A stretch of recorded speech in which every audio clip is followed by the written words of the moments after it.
Сүхбаатар дүүрэг онцгой байдлын ерөнхий газрын хойд талд авилгатай тэмцэх газар онцгой байдлын ерөнхий газрын захиалгаар автогаражийг шинээр барьжээ. Төрийн байгууллагын өмчөж тухайн барилга руу орж гарах гарцыг шийдэхдээ нийслэлийн ерөнхий төлөвлөгөөний газраас баталсан зураг төслийг зөрчиж гүйцэтгэгч Эко холдинг компани нийт эзэмшлийн явган зам дээр автозамын гарцыг барьсан тухай бид өмнө нь мэдээлсэн билээ. Тухайн үед явган хүн шууд алхах боломжгүй тойрч гарах нөхцөлтөөр гаражны гарцыг шийдсэн бол өнөөдөр хоёр талд нь шатаан гарцын тэмдэглэгээ хийж явган зам тагласан зөрчлөө гүйцэтгэгч компани сааруулсан байх юм а. Онцгой байдлын ерөнхий газрын баруун талын явган зам дундаа нэг юм бартаатай болцоод байна.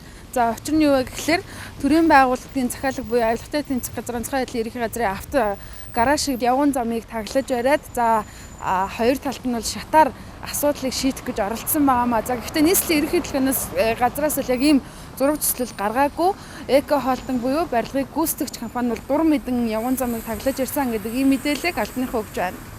Явган замыг тагласан дээрх үйлдэлээс түр хувийн хвшлийнхэн хэрхэн хүнээ батсан шийдвэрийг гаргадаг болохыг харж байна. Эрүүл эргэн байтугай хөгжлийн бэрхшээлтэй иргэдч дээрх замаар өвлийн үйлрэлд явах хэцүү гэдгийг 15 жилийн турш орчноо толдож чадаагүй яваа Чинбат ярьсан юм. Мөн тэрээр улс дэд бүтцээ шийдэхдээ хөгжлийн бэрхшээлтэй иргэдэд багахан ч гэсэн харж үзэж зам талбайгаа тохижуулдаг байхыг санууллаа. Учир нь одоо тавигдсан явган зам бүгд нүглийн нүдийг гурлаар хурахтай адилхан гэлээ. Хараагүй хүмүүс гараад явхад бол бактерийн зам гэдэг хараагүй нэг явдаг зам жишээ нь байхгүй яа. Би Японд яг тэр бодит замыг харсан. Гэтэл Монголд бол тэр зам байдгүй. Тэрэгэнцтэй иргэдэд явах тэр эрх зүйн орчин бас дэд бүтцэн байхгүй те. Одоо ингээд хөл муутай хүмүүс настай одоо бид нар шиг улсууд бол хүм хэцүү байж тээ. Ингээ явахаар чинь одоо энэ цас орцсон ингээд тэгэлдээд явахаар тойроод явах хэцүү, тойрохгүй явна гэхээр алтаж очих гээд хэцүү юм да юм тий. Тийм л уг нь чигээрээ явах тэгээ алдаргаагуусаа баг цасаа сайн зэвэрчээвэл чигээр энэ саадтай байх чи хэцүү л юм уу яг бол тийм л. Явган иргэдийг басамжилж зураг төсөл зөрчин барьсан тухайн автозамын гарцаа хин хиндэ аюулгүйгээр шийдэх албан бичгийг нийслэлийн ерөнхий төлөвлөгөөний газраас гүйцэтгэгч тал болон захиалагч талуудад хүргүүлжээ.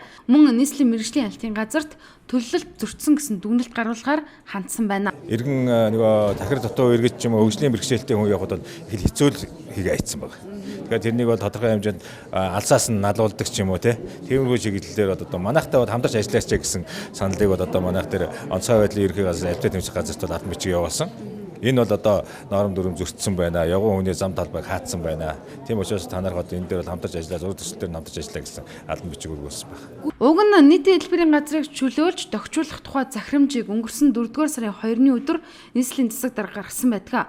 Улмаар өнгөрсөн 6-р сарын 1 гэхэд нийтийн эзэмшил газрыг чөлөөлж аж ахуй нэгж байгууллагууд догчлолтой ажлаа эхлүүлэх үүрэгтэй байсан ч хөрөнгө мөнгө утсан гэх шалтгаанаар явган зам чөлөөлөх ажил хизээ дуусах нь тодорхойгүй явсаар байна.